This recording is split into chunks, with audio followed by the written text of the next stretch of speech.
This week on Silver Screen, we take a look at new mentoring program, the Winter Sports Pep Rally, and Valentine's Day.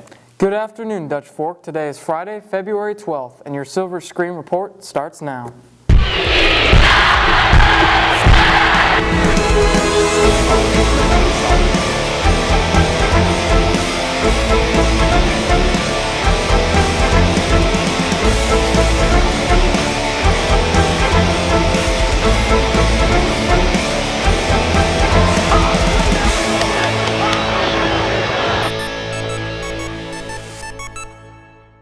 Seniors are taking part in a new mentoring program to help young freshman girls learn the do's and do-nots of high school life. Sarah Emily Rich checks it out.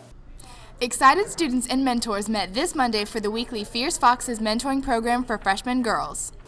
We started a group called Fierce Mentors, and Fierce Foxes, and it stands for Females, Intelligent, Educated, Responsible, Capable, and Empowered. And it's for freshman girls. I decided to become a mentor because I wished I had one when I was younger, and I thought that if I could give someone the opportunity I wish I had earlier on, I'd be able to help them. I was elected. We have a certain number of girls who were elected, and within this grading system, it was based on some of the girls who were smart, but they were struggling. I know I'm struggling. That's why I believe I was elected. This program helps young girls that are struggling in school to guide them to success. It makes me feel more accomplished because my parents, they've been through high school, but because the generation is different, so they wouldn't understand. Having someone who's closer in age to me brings more of a connection and understanding. Know the type of people that you want to be around so that you can get that out of your system. When you go to college, you won't have to go through that, because college you don't really have time to play around. Every child needs to have someone who doesn't have to be there for them, and it helps them to grow and to mature and to just to help them know what they want to be and to do, and to give them the tools to do that. These senior mentors use their experiences and life choices to help teach these freshman girls the right path to take in high school.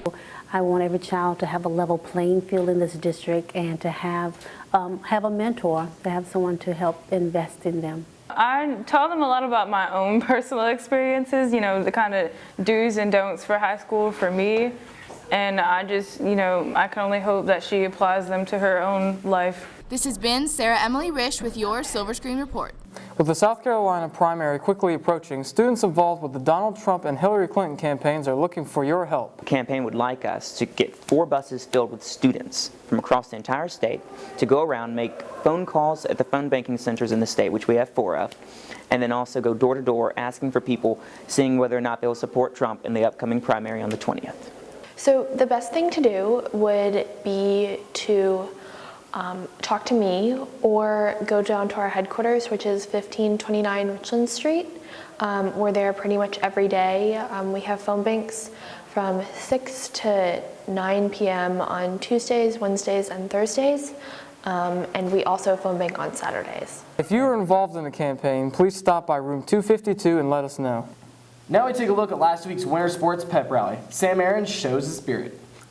Excitement filled the air as Dutch Fork students attended last week's pep rally. Well, pep rallies are the one thing that really get all the students to come together and get hype over a cause, and it really just brings the school together. Normally we have a winter and a spring pep rally. This one was to recognize basketball team because normally they get a good amount of support, and they're about to go into the playoffs and they need that extra boost to get them going. It was good. It was the first pep rally that basketball had in a while, so for us to be able to have our own, it's good.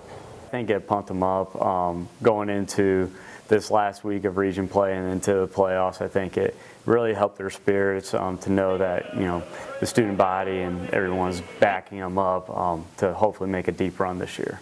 From dancing to games, the pep rally was filled with a number of exciting elements. Well, first we had to find out who was speaking for the basketball team, what the basketball team and what they were going to do to be involved with. My favorite part about the pep rally was probably the games that they played. It was really entertaining to see them, and the Dazzlers dancing. My favorite part was probably the guys being introduced. We had a couple of our players introducing the team, and they had a lot of fun with that. And so that was fun to see them having a good time with it. The 3-point contest.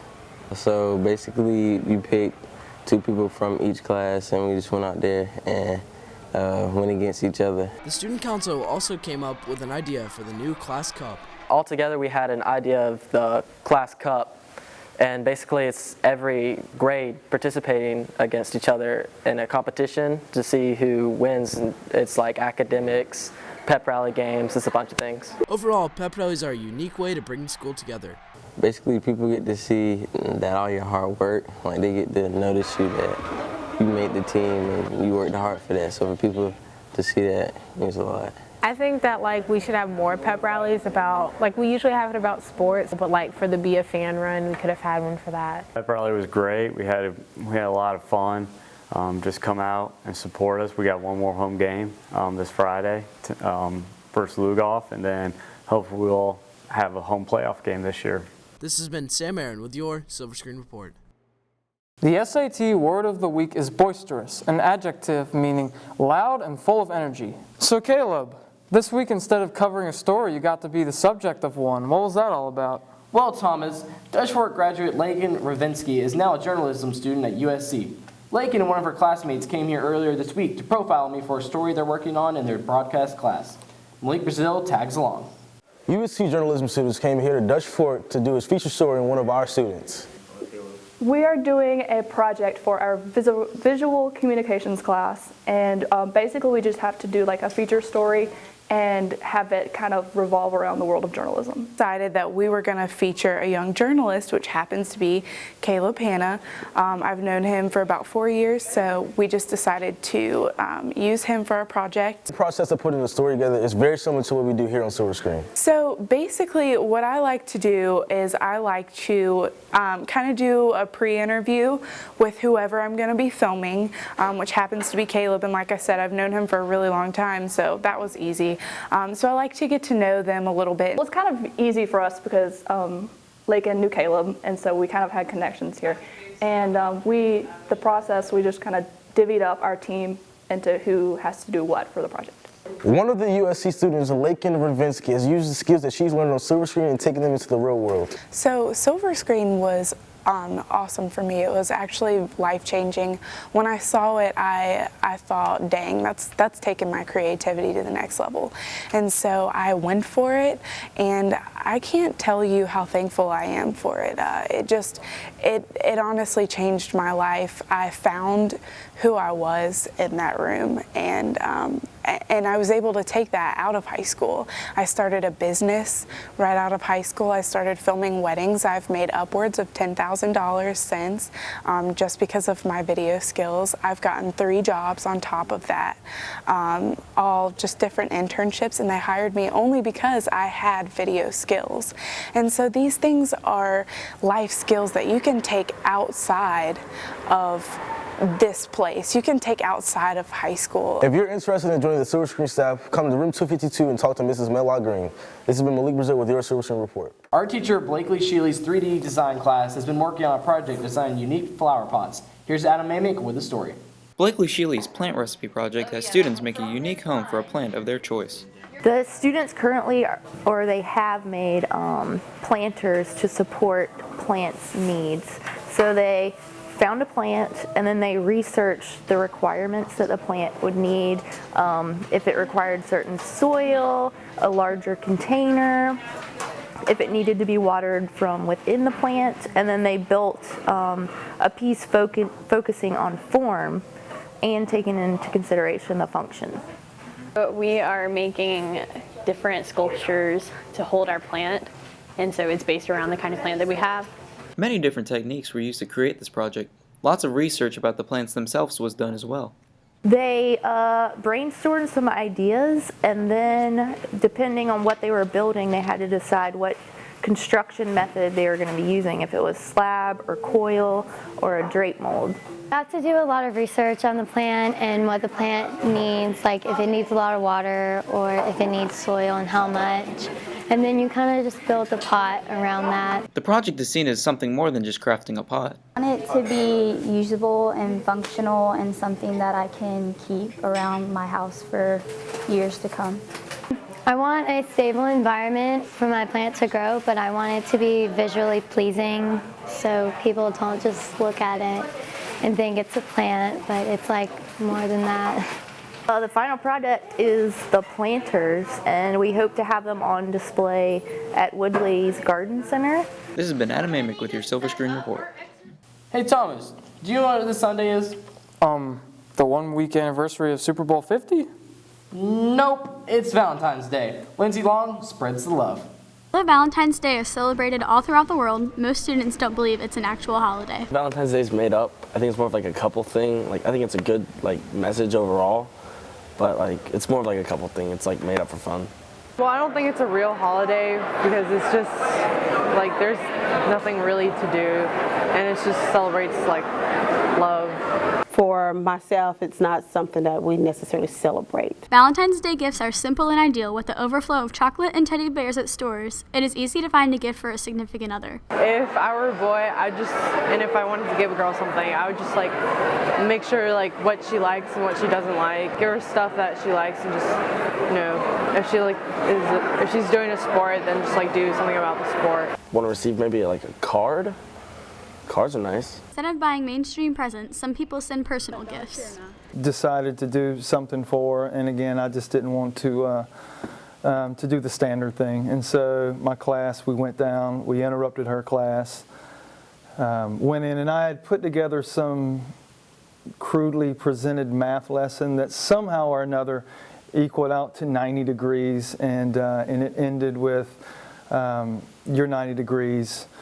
Because, girl, you're looking absolutely right. My husband's first year here at Dutch Fork High School, he convinced his class to come to my class, and he wrote a poem and decided to say the poem to me and deliver flowers and candy to me during my class. So it was unexpected because it's not anything that we normally do. This has been Lindsay Long with your Silver Screen Report. For this week's Kids in the Hall, we asked students what they look for in a Valentine.